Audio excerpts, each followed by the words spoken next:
What happens when you spend 5 weeks in Brazil training BJJ almost every day? I went to find out, and let me tell you, it was intense, humbling, and absolutely worth it. My BJJ team and I traveled to Rio de Janeiro to train at the gym where my coach himself was once a student. Training was the mission, but in between the roles, we explored the city, spent time in nature, soaked in the culture, met amazing people, and lived the full Brazilian Jiu-Jitsu experience. Looking back, it was one of the most fun and inspiring trips I've ever done. I hope this video gives you a glimpse of what it's like to train where it all began. After a long journey, the first thing we were greeted with was bad weather. It was kind of cold and windy, but honestly, I still preferred this over German winter. The grey skies just meant one thing: more time on the mats without feeling like I was missing out on anything outside. We trained at Fabrizio International Team right in the heart of Copacabana. Especially during the first few days, training was really tough for me. Not just because of the exhaustion from traveling, the time difference and lack of sleep, but also the climate. The humid, heavy air just drains you if you're not used to it. It took a few days to adjust. Still, my first impression of the gym was super positive. Everyone was incredibly welcoming, helpful, and genuinely excited to train with us. My body felt heavy, my timing was off, and I was just trying to get through the rounds without gassing out completely.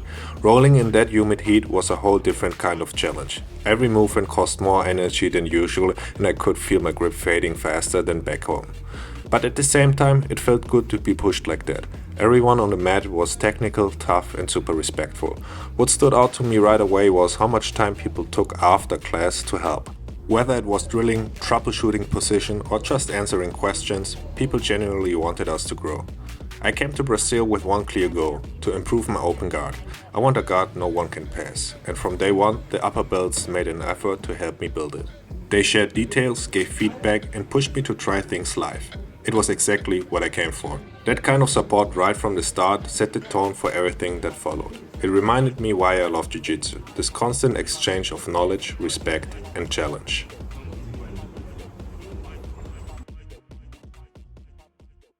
And when the weather finally cleared up after a few days, it was time to start exploring the city. One of the first things that stood out to me was the incredible street art, graffiti and murals everywhere. Like any big city, Rio has its crowds, traffic and concrete, but the vibrant paintings on every corner gave the city a unique energy. They brought the streets to life and gave the city its own kind of soul. Of course, as a gringo, you've got to stay alert.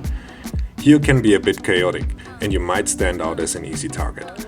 But if you keep your eyes open, your pockets closed, and use common sense, you'll be just fine.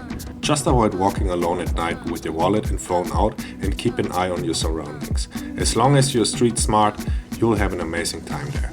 After exploring the neighborhoods by foot, we decided to rent bikes and cruise around the city to get a real feel for Rio. Riding through the streets gave us a new perspective beyond just the tourist spots.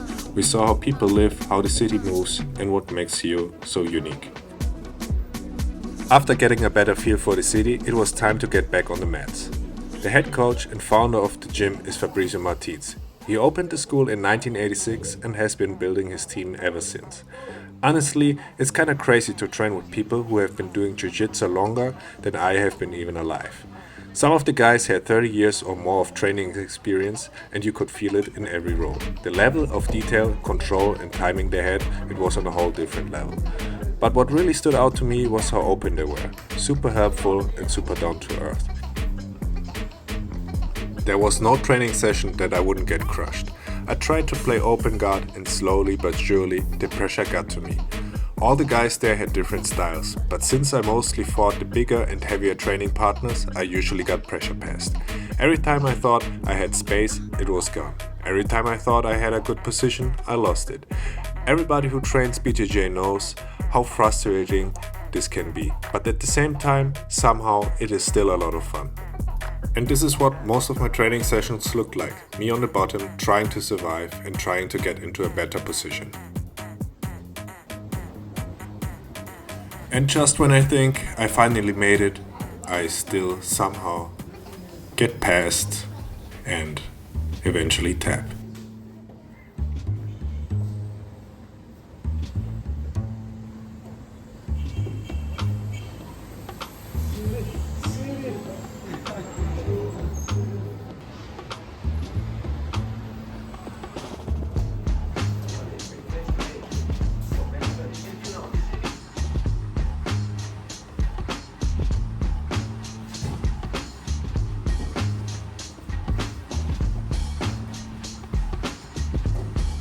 most mornings started the same.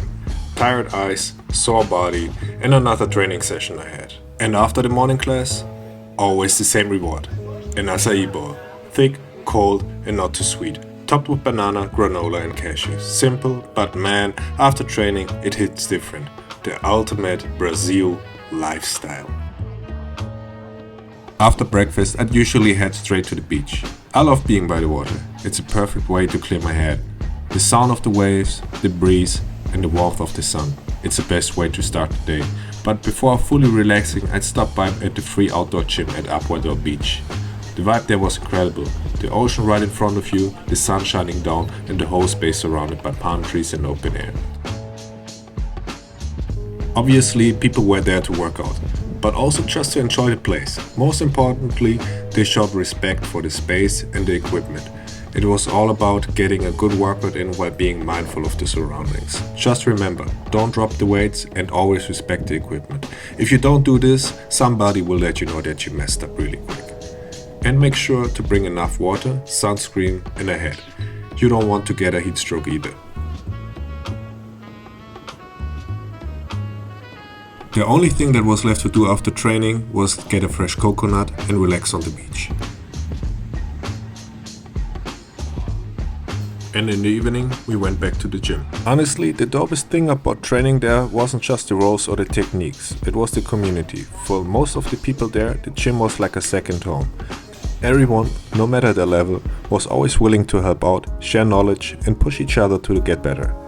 The respect everyone had for each other made the whole experience that much more powerful. And then came the graduation ceremony. It was a big deal. There were many promotions, and also my coach Isaac was promoted to his third stripe on his black belt by Master Fabricio.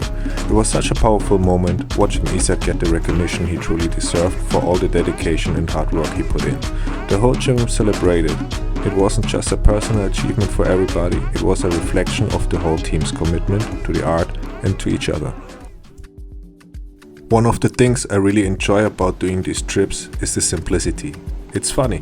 When you're training as much as we were, your life becomes a bit repetitive. You wake up, train, eat, rest, and repeat. And honestly, I love it. There's something peaceful about living that way.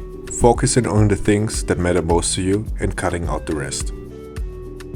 Trips like this remind me that the best moments often come from the simplest routines. Training, eating well, seeing new places, and just enjoying the journey. Of course, we didn't just stick to only working out and doing nothing at the beach. We mixed it up a bit and went out to see some of the iconic spots. Rio's got so many different things to offer. If you're not into the whole city vibe, you can always head out to one of the many national parks nearby. Being out in nature just hits different. The sounds, the air, the quiet between everything. It's a whole other kind of peace you just don't get in the city. After all the noise and intensity of training and the city life, this was exactly what I didn't know I needed. Honestly, I wish we had taken more time to explore the nature here. I would have loved to see the Amazon rainforest. That's always been a dream of mine. But you know how it goes. Between training, recovering, and just trying to keep up with everything, it didn't work out this time. Still, this one little trip to the rainforest, the waterfalls, and all the green around gave me a taste of what's out there. Rio has this unique energy, man. It's hard to explain if you haven't felt it. But when I say the word vibe, this is what I mean. The sunsets are absolutely unreal. This explosion of colors that feels like something out of a dream. Every evening, the city seems to pause for a moment and just taking in the beauty. But as stunning as those sunsets are, Rio itself is a mix of chaos and calmness. The city is alive, buzzing, and full of energy. But at the same time, there's this peaceful side to it.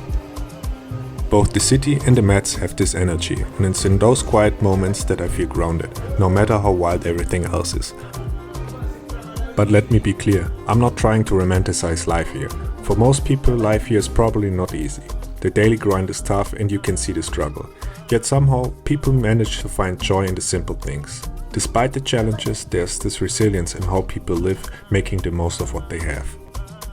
And I'm grateful to be in a position where I can take trips like this, because I know not everyone has the same privilege. Traveling, seeing the world, experiencing all of this. I don't take it for granted. Another major part of the vibe here is seeing people play football literally everywhere. Men, women, adults, kids, everybody plays. And if you really want to embarrass yourself, I dare you to try and join them. I did once, and let's just say I didn't exactly impress anyone. Back on the mats, I also got to train one-on-one with Coach Emmanuel. These private sessions were honestly one of the highlights of the trip. Super technical, super detailed, and he really took time to break things down and fine-tune the little details. He didn't just show me random techniques, he helped me understand why things work and why they don't, how to connect positions and how to make it all fit into my own style. And that's how most of my days went. Just training, eating, sleeping and beach. But there's also one thing I had left to do. Surfing lessons. I've been wanting to try this for years and this trip finally gave me the chance. So I grabbed a board, hit the beach and paddled out. I couldn't stop smiling. The small waves were perfect for getting the basics down and it felt so rewarding. I can already tell it's something I definitely want to keep doing. In the morning classes, Coach Joachim a lot of times took us back to the roots of Jiu-Jitsu. While most people think of it as a competitive sport, he reminded us that it all started as a self-defense system. We practiced grappling in combination with striking. It really clicked for me how this art was built with the idea of protecting yourself no matter what. It gave me a deeper appreciation for what Jiu-Jitsu was truly meant to be. And I want to give a shout out to one of my favorite training partners in Brazil, Marçal. It was always a great vibe when he was around here. I didn't speak Portuguese, he didn't speak English, but yet it was always really cool and fun with him. He showed me many cool things, but he would always hit me with the same move, over and over and over again.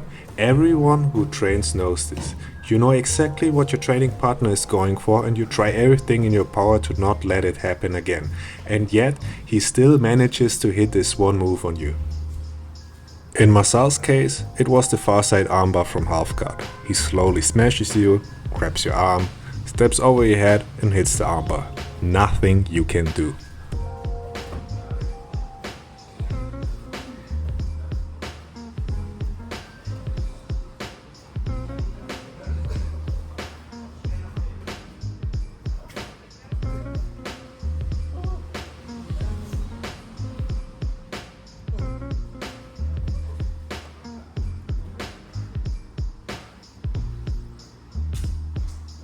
And as always after class, the guys took time to show what they hit you with, how to do it and how to avoid it yourself. And to be honest, the language barrier made it a little bit difficult sometimes, but we made it work. And I really appreciate the kindness and helpfulness everybody showed.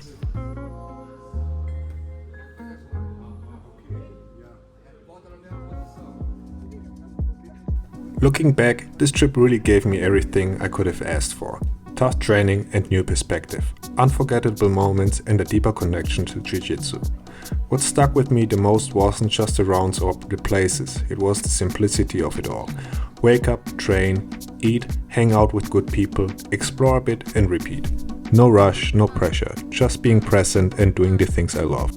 What stuck with me the most is just how real Rio felt. It's not polished or perfect, but that's exactly what makes it interesting. There's beauty in the contrast, the chaos and the calm, the struggle and the joy, the grind and the celebration. You feel it in the streets, at the beach, at the gym. It's one of those places that leaves you thinking about it for a long time after you left. And I'm already looking forward to the day I can come back. Experience more of what Brazil has to offer, the nature, the people, the culture.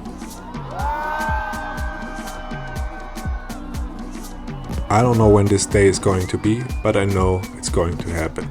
And if you like this video, let me know in the comments where I should go to next to train. See you in the next video. Boss.